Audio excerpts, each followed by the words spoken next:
മോഹൻലാലിനെ പോലെ അഭിനയിക്കാൻ മറ്റൊരാൾക്കും ആവില്ല വെങ്കടേഷ്. മലയാള താരങ്ങൾ അഭിനയിച്ച് ഫലിപ്പിച്ച കഥാപാത്രങ്ങൾ മറ്റു ഭാഷയിലെ അഭിനേതാക്കൾ ചെയ്യുമ്പോൾ നമ്മുടെ താരങ്ങളുടെ പ്രകടനത്തിന്റെ ഏഴകത്ത് പോലും വരില്ല. മലയാളത്തിന്റെ താരരാജാവ് മോഹൻലാൽ അനശ്വരമാക്കിയ മണിച്ചിത്രത്താഴും കിരീടവുമൊക്കെ അന്യഭാഷകളിലേക്ക് റീമേക്ക് ചെയ്തപ്പോൾ ഈ വ്യത്യാസം നാം കുറെ കണ്ടതാണ്. മോഹൻലാലിന്റെ അനായാസമായ അഭിനയശൈലി മറ്റുള്ളവർക്ക് അനുകരിക്കാൻ സാധിക്കില്ലെന്ന് സിനിമാ ലോകം പണ്ടേ പറഞ്ഞിട്ടുള്ളതാണ്.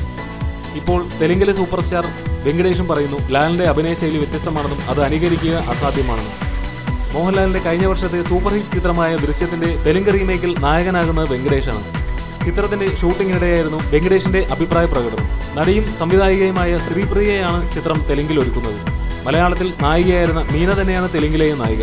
നാദിയ മൊയ്തുവാണ് ആശാ ശരത് അവതരിപ്പിച്ച കഥാപാത്രത്തെ അവതരിപ്പിക്കുന്നത്. ബേബി എസ്തറും ചിത്രത്തിലുണ്ട്. ജൂലൈ 11-നാണ് തെലുങ്ക് ദൃശ്യം തിയേറ്ററിലെത്തുന്നത്. ദൃശ്യത്തിന്റെ കന്നഡ പതിപ്പ് ഈയിടെയാണ് റിലീസ് ചെയ്തത്. മലയാളത്തിലെ വിജയം കന്നഡയും ആവർത്തിക്കുകയാണ്. രവിചന്ദ്രനും നവ്യ നായരുമാണ് പ്രധാന കഥാപാത്രങ്ങളെ അവതരിപ്പിച്ചിരിക്കുന്നത്. ദൃശ്യത്തിന്റെ തമിഴ് പതിപ്പിനുള്ള തയ്യാറെടുപ്പുകൾ പുരോഗമിക്കുകയാണ്. കമലഹാസൻ നായകനാവുന്ന തമിഴ് ദൃശ്യത്തിൽ നായികയായി ഗൗതമി എത്തുന്നു. ജിത്തു ജോസഫ് തന്നെയാണ് തമിഴിൽ ചിത്രം സംവിധാനം ചെയ്യുന്നത്.